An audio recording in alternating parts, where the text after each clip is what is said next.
NEET வினாத்தால் கசிந்த விவகாரத்தில் முக்கிய குற்றவாளியாக சேர்க்கப்பட்ட ராஜஸ்தான் மாநிலத்தைச் சேர்ந்த பாஜக நிர்வாகி கைது செய்யப்பட்டுள்ளார். ராஜஸ்தானின் ஜெய்ப்பூர் மாவட்டத்தைச் சேர்ந்த பாஜக நிர்வாகி தினேஷ் பின்வால் மற்றும் அவரின் சகோதரர் மங்கிலால் ஆகியோர் கடந்த மாதம் 26ஆம் தேதி நீட் தேர்வுக்கான வினாத்தாளை 30 லட்சம் ரூபாய் கொடுத்து வாங்கியதாக கூறப்படுகிறது.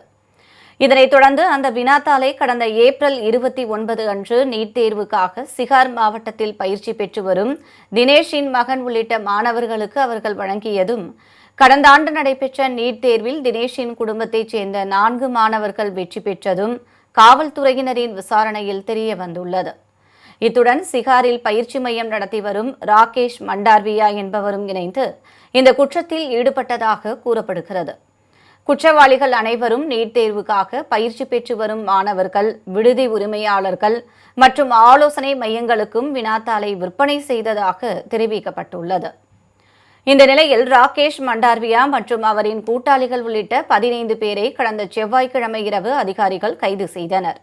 மேலும் இந்த வழக்கை சிபிஐ விசாரணை செய்து வரும் நிலையில் முக்கிய குற்றவாளியான பாஜகவைச் சேர்ந்த தினேஷ் பின்வால் கைது செய்யப்பட்டுள்ளார்.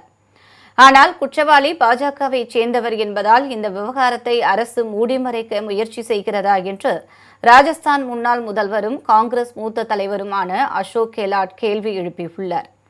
முன்னதாக நீட் வினாத்தாள் கசிவு விவகாரத்திற்கு பொறுப்பேற்ற மத்திய கல்வித்துறை அமைச்சர் தர்மேந்திர பிரதான் பதவி விலக வேண்டும் என வலியுறுத்தி ராஜஸ்தானின் பல்வேறு பகுதிகளில் காங்கிரஸ் கட்சியினர் போராட்டம் நடத்தினர்.